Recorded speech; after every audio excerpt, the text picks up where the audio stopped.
नमस्कार मेरे प्यारे साथियों। आज मैं आप लोगों के सामने श्रीमद् भागवत महापुराण के पंचम स्कंद का 6ठ अध्याय लेकर आई हूँ।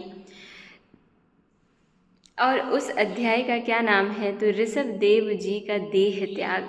इससे पूर्व वाले अध्याय में हम लोग देखे थे कि जो राजा ऋषभ देव थे वो साक्षात भगवान श्री हरि के ही अवतार थे और वो अपने 100 पुत्रों को उपदेश दिए। इससे पूर्व वाले अध्याय में हम लोगों ने देखा।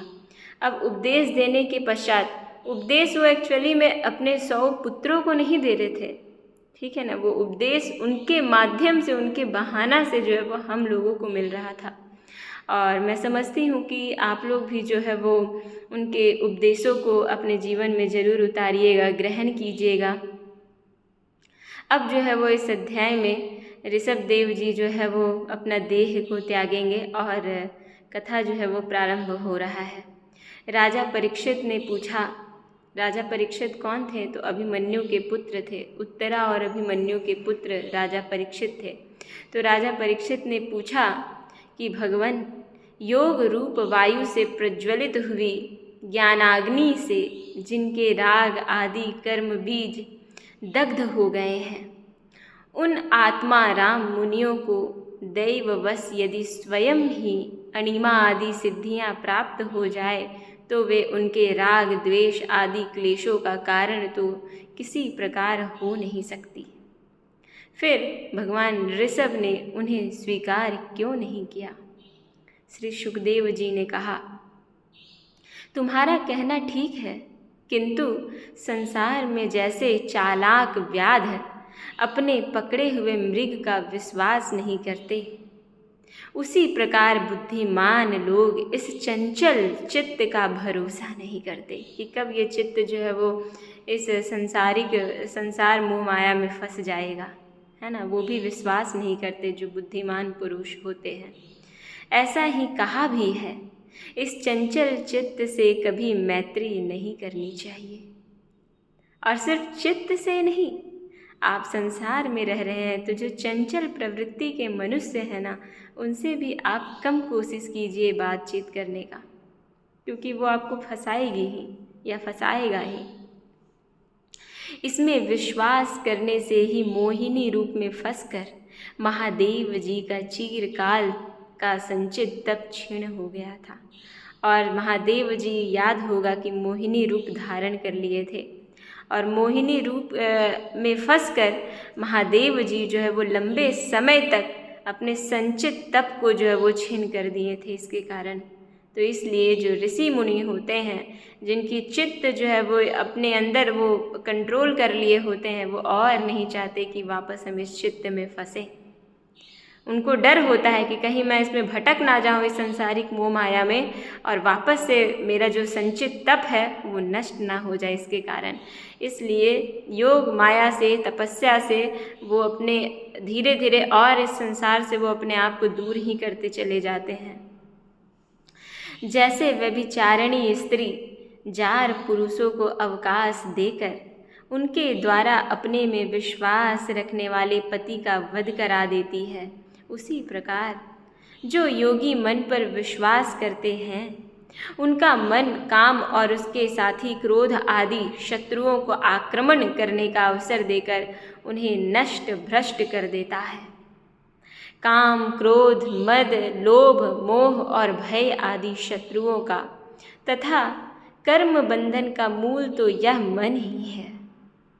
इस पर कोई भी बुद्धिमान कैसे विश्वास कर सकता है। ये मन बहुत ही चंचल है, समझ लेना। इस पे विश्वास करना जो है वो मूर्खता है। इसी से भगवान ऋषभदेव यद्यपि इंद्र आदि सभी लोकपालों के भी भूषण स्वरूप थे, शिरोमणि थे, तो भी वे जड़ पुरुषों की भांति अवधूतों से विविध वेश, भाषा और आचरण से अपने ईश्वरीय प्रभाव को छिपाए रहते थे। अंत में उन्होंने योगियों को देह त्याग की विधि सिखाने के लिए अपना शरीर छोड़ना चाहा। वे अपने अंतःकरण में अभेद्य रूप से स्थित परमात्मा को अभिन्न रूप से देखते हुए वासनाओं की अनुवृत्ति से छुटकर लिंग देह के अभिमान से भी मुक्त होकर उपराम हो गए। इस प्रकार लिंग देह के अभिमान से मुक्त भगवान ऋषभ देव जी का शरीर योग माया की वासना से केवल अभिमान भास के आश्रय ही इस पृथ्वी तल पर विचरता रहा। वह दैववश कभी कोंक, वेंक और दक्षिण आदि कुकुट कर्नाटक के देशों में गया और मुंह में पत्थर का टुकड़ा डाले तथा बाल बिखेरे उन्मत्त के समान दिगंबर स्वरूप से कुटकाचल के वन में घूमने लगे। इसी समय झंझावात से झकझोरे हुए बांसों के घर्षण से प्रबल दावाग्नि धधक उठी और उसने सारे वन को अपनी लाल लाल लपेटों में लेकर ऋषभ देव जी के सहित भस्म हो गया। इस प्रकार से उन्होंने अपने देह को त्यागा। राजन, जिस समय कलयुग में अधर्म की वृद्धि होगी उस समय कोंक, वेंक और कुकुट देश का मंदमती राजा अरहत वहाँ के लोगों से ऋषभ देव जी के आश्रम अतीत आचरण का वृत्तांत सुनकर तथा स्वयं उसे ग्रहण कर लोगों के पूर्व संचित पाप फलस्वरूप होनहार के वशीभूत हो भयभीत रहित स्वधर्म पथ का त्याग करके अपनी बुद्धि से अनुचित और पाखंडपूर्ण कुमार्ग का प्रचार करेगा। उससे कलयुग में देव माया से मोहित अनेकों अधम मनुष्य अपने शास्त्र विहित शौच और आचार को छोड़ बैठेंगे। अधर्म बहुल कलयुग के प्रभाव से बुद्धिहीन हो जाने के कारण वे स्नान न करना, आचमन न करना, अशुद्ध रहना, केस नुचवाना आदि ईश्वर का तिरस्कार करने वाला पाखंड धर्मों को मनमाने ढंग से स्वीकार करेंगे और प्रायः वेद, ब्राह्मण एवं भगवान यज्ञ पुरुष की निंदा करने लगेंगे। वे अपनी इस नवीन अवैदिक स्वेच्छाकृत प्रवृत्ति में अंध परंपरा से विश्वास करके मतवाले रहने के कारण स्वयं ही घोर नरक में गिरेंगे। भगवान का यह अवतार रजोगुण से भरे हुए लोगों को मोक्ष मार्ग की शिक्षा देने के लिए ही हुआ था। इसके गुणों का वर्णन करते हुए लोग इन वाक्यों को कहा करते हैं, अहो 7 समुद्रों वाली पृथ्वी के समस्त द्वीप और वर्षों में यह भारतवर्ष बड़ी ही पुण्य भूमि है, क्योंकि यहाँ के लोग श्री हरि के मंगलमय अवतार चरित्रों का गान करते हैं।